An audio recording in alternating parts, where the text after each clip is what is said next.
Setting up the polling station. It's the day of the poll.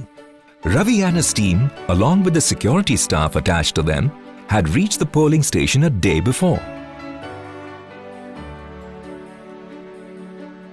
All poll personnel are required to be settled in their polling stations well in advance of and at least 2 hours before commencement of polls.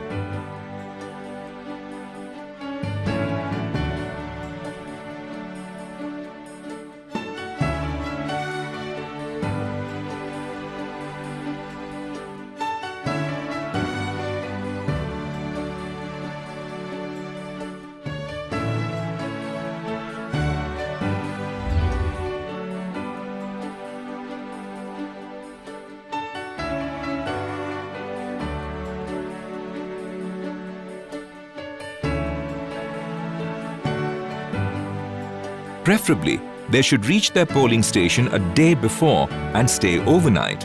Transport arrangements are made accordingly. Do not open the EVM, which is to be operated only before the scheduled hour. Make sure that the polling station is sufficiently lighted. Make sure that there is an easy flow of voters from entry to exit. The polling agents should be seated in a way that they could see the entire operation, the entire movement of the elector. But while doing this, ensure that they cannot see the actual recording of votes by the voter. The voting compartment should be placed away from the window or door to maintain secrecy. The voting compartment should be made preferably out of flex board and of the dimension 23 inches by 23 inches by 23 inches. However, voting compartments made of cardboard, if available since before, in good condition, may also be used. The voting compartment should be at a sufficient distance from the table where the control unit shall be kept. The cable connecting the BU to the CU should not obstruct the movement of the voters, but the entire length of the cable should be visible. In case it's a simultaneous voting for assembly as well as parliamentary elections, separate EVMs need to be kept in separate voting compartments, clearly marked with bold letters. A typical layout for a single election could be like this. The poll team removes photos of political leaders or symbols of any political party or slogans till the polls are over. Also, no cooking or lighting of fire is allowed in the polling station. Only a candle may be lighted when required for sealing poll material or EVM. Arrangements for proper illumination, however, must be ensured.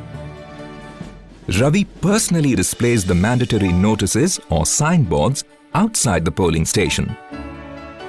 A notice specifying the polling area and the particulars of electors. A copy of the list of contesting candidates as in Form 7A. Also, attach their election symbols. Basic minimum facilities.